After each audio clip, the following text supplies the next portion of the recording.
from outside. Ra-ta-ta-ta. Anyway, when it comes to interpretation, right, of the word, it's that from the commands that Moses got, you know, from I am, in terms of building the tabernacle, which, if I remember correctly, was instructed straight to him, it's like, you make these things, bruh, so that there is a holy space in which I can reside and be upon the people, where they can congregate and receive teachings and give offerings, so on and so forth, right? That to me shows that to me speaks of essentially the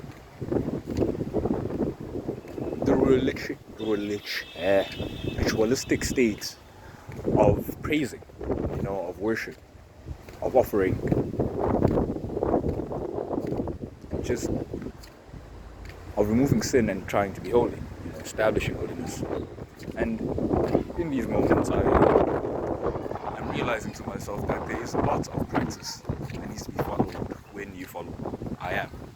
Excuse me, the light is sunny setting, so there's supposed to be like the sunset inside, cool painted skies, but like I'm outside because there's a little bit too much noise inside.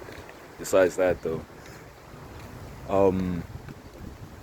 this ritualistic state and these mannerisms are supposed to practice within the faith and praise and worship of I am speaks to essentially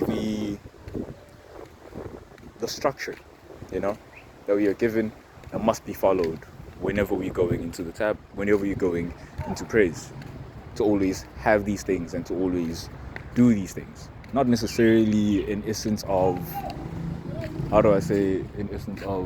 literally doing them verbatim, word for word. That is the best way to do it.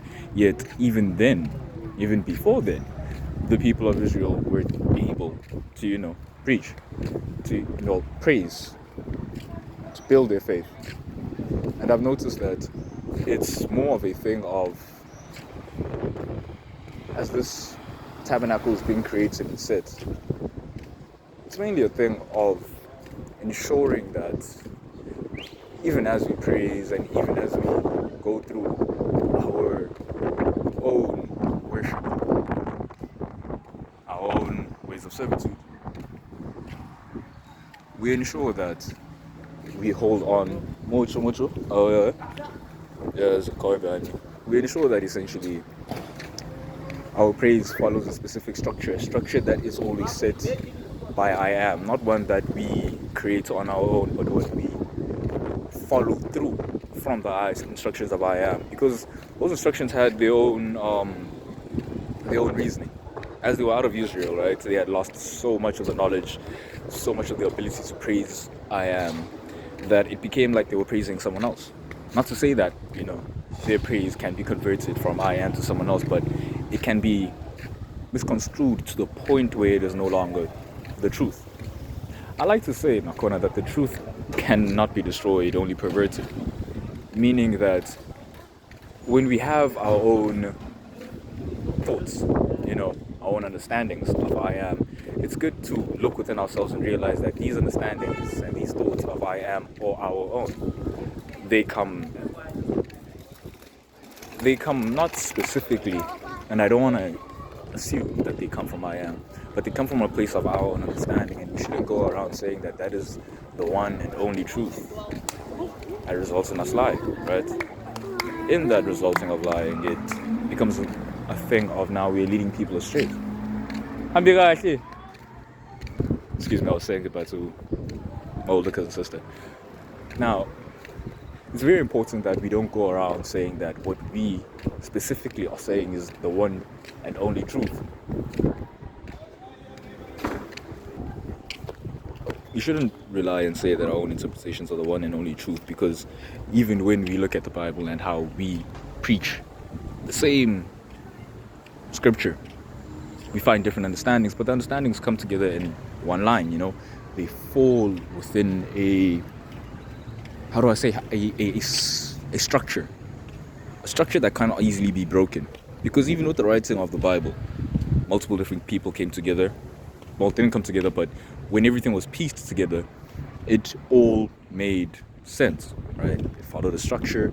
There were lessons which, how do I say, didn't contradict, but added more on with their own individualistic reasons, right? That's why some of the practices within the Bible don't get carried on up until a certain point. Not to say that what I'm saying is the only one true truth, but from my understanding so far, because I've been in churches, grew up in church, preacher's kid, yet I had to go out and discover this on my own. And with this memory of the different teachings, the different chains of the different ways of understanding the Bible and the scriptures within them, you realize, man, the same preacher can preach on the same scripture and analyze it, have a completely different understanding, yet the lesson is still the same overall. Not to say that what we, as people, all of us individually, you watching this, do not have a right to speak on your understanding or your belief, but it's a thing of ensuring that you don't promote yourself to say that I am the spokesperson of God, of I am. For when I am deems the people he speaks to, when he, when he publicizes the people he speaks to for great works, there are great miracles that come around with it, And there's always proof of this. Like a lot of people like to preach, we're looking for fruit, right? There are fruits that show that this person is being catered to, is being taken care of, is being basically planted within the soil, nurtured, the soil of I am, nurtured by Jesus Christ to be who they are. I'm not sure if I'm making sense, but yeah. And as it goes on, it also, Exodus 34, right? As Exodus 34 goes on, 34 or 35? I'm not sure right now which one I just read. I think it was 35. It was Exodus 35. Even as it continues down, right, there are still differentiations between the people who do the work of spinning the different linens with their colors, right? Then there's this particular word, the women who had wisdom were then able to spin goatee, right? And goatee, if you look at it, it's like really short. It tends to be really fine. And said wisdom later on, even in even within the passage of Exodus 35, it states that God came to the tribe of God came to Bezalel, son of Ur, son of of the tribe of Judah.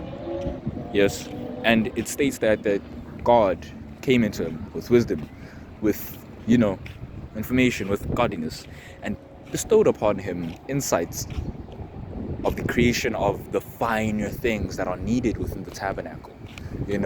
Like all those breastplates, those gems that had to be put together, basically everything that had to be built. The knowledge of it was passed along to Bezalel, right? And from Bezalel also had an assistant, Ahilibab. Yeah, but he's from the tribe of Dan. So the tribe of Judah, the tribe of Dan, received these insights, this wisdom from God, right, from I am, and teachings of how to actually create these finer works. And I feel like when we go into the Word, we also get to understand what our own gifts are, how they relate to the different clans, the different named people within the Bible, and how we are then able to project ourselves within the world, right? Yeah. But in essence, through Jesus Christ, through Jesus Christ, we're able to be with I am.